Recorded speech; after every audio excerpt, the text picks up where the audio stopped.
Hello, my name is Anonymous. I am a reporter at a major newspaper here in the States, and this is my story. It was probably 1983. I had just moved to New York City from Arizona, and it was the first time that I'd ever been away from home, away from my family, really on my own. I got an apartment with a friend of mine who I went to college with. It was rent controlled, or at least it was supposed to be rent controlled. The landlord took our checks and then he cashed them, and we never saw the actual deposit hit our account. So we kind of figured out pretty quickly that we were being scammed. The apartment was on the second floor. We paid for the first floor. There were these huge cockroaches that would come out of the walls.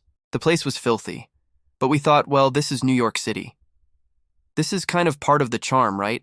There was also this one room in the apartment that was totally unusable because there was this gigantic hole in the wall, and the landlord had put up this flimsy wooden thing to kind of block it off. But you could see through the cracks and you could hear all sorts of noises from the other side of this wall. It was definitely a creepy room.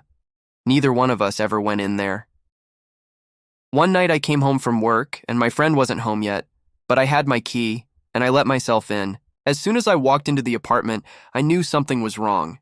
Everything was different. The furniture was all in different places. My stereo was on the floor. The TV was on the floor.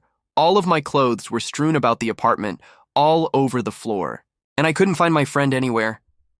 I started to get really scared. I started to scream for my friend. I called her name over and over again. And then I started to notice some other things. There were these little pebbles on the floor, like little tiny pebbles, and they spelled out a message. I don't remember exactly what it said, but I do remember that it said, "You're next." And then underneath that, it said, "Don't trust anyone." And I started to panic. What had happened to my friend? Was she in danger? Had she been taken? Kidnapped? Had I been followed home? Was I being stalked? Then I heard this noise in the other room, the room that was blocked off with the flimsy wooden wall. And I started screaming and I ran for the door. I remember pounding on the wall, screaming for help. I remember thinking, "Get me out of here, get me out of here." And then I turned and I ran out of the apartment and down the stairs. I remember thinking, I have to get away from here. I ran as fast as I could.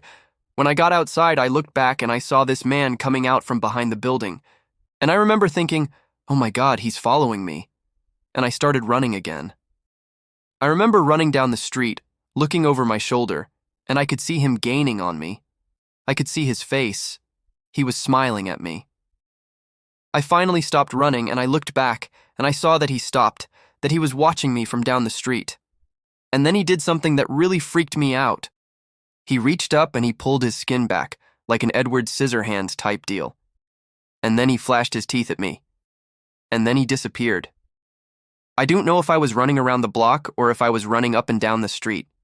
I don't know how long I was running for, but eventually I stopped. And when I stopped, I realized I wasn't scared anymore.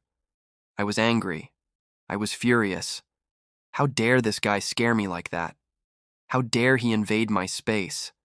How dare he make me feel so vulnerable? Then I noticed that I was back in front of my building. And I remember thinking, what am I doing here? Why am I still here? That's when it hit me. I needed to go check on my friend. I needed to go back into that apartment. So I unlocked the door and I went in, and it was like nothing had happened. The only thing that was different was that my friend was home. She was sitting on the couch and she looked at me, and she asked me what was wrong. And I told her what had happened. I told her about the note and about the pebbles and about the man and about his teeth. And she laughed. She said, "That's hilarious, that's great." And then she started telling me about how she had played a trick on me. And she had written those notes. She had put the pebbles on the floor. She had called someone to play the part of the stalker. And she said, "I'm sorry. I didn't mean to scare you that much." And I was just furious. I was so mad at her. But then I started laughing too. And I realized that maybe this is why my friend was always the one getting into trouble in high school. She was always playing these really elaborate pranks on people. And I think she thought it was really funny. She liked seeing how people would react.